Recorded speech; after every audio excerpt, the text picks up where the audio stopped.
Hi guys, welcome back to స్వాత్ర kitchen. ఇవాళ మన రెసిపీ క్యాటరింగ్ స్టైల్ కాలీఫ్లవర్ పకోడీని ఎలా చేసుకోవాలో చూపిస్తాను. క్రిస్పీగా టేస్టీగా చాలా బాగుంటుంది. రసము, పప్పు, చట్నీ ఎందులోకైనా అంచుకి సూపర్గా ఉంటుంది. సో ముందుగా అయితే కాలీఫ్లవర్ పకోడీని ఎలా చేసుకోవాలో చూద్దాము.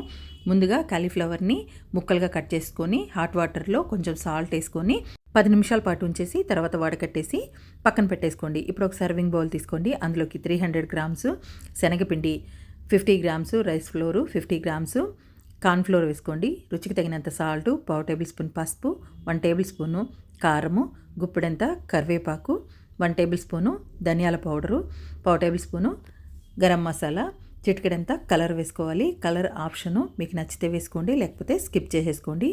ఇవన్నీ కలిసేలాగా ఒకసారి బాగా కలిపేసుకోండి. కలిపేసిన తర్వాత వడకట్టిన కాలీఫ్లవర్ను కూడా వేసేసుకొని ఒకసారి కలిపేసేయండి. కలిపేసిన తర్వాత కొంచెంగా వాటర్ చిలకరించుకుంటూ ఈ శనగపిండి అంతా గోబీకి పట్టేలాగా కలుపుకోండి.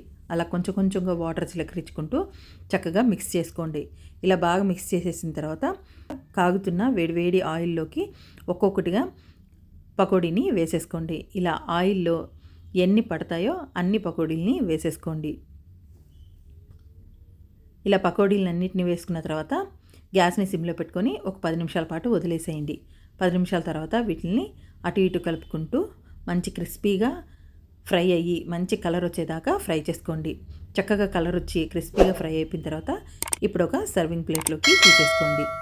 ఇలా మిగతావి కూడా ఫ్రై చేసేసుకొని ఒక సర్వింగ్ ప్లేట్లోకి తీసేసుకోవడమే. సో అంతేనండి, టేస్టీగా చాలా బాగుంటాయి. Crispy catering style pakodi ready అయిపోయింది.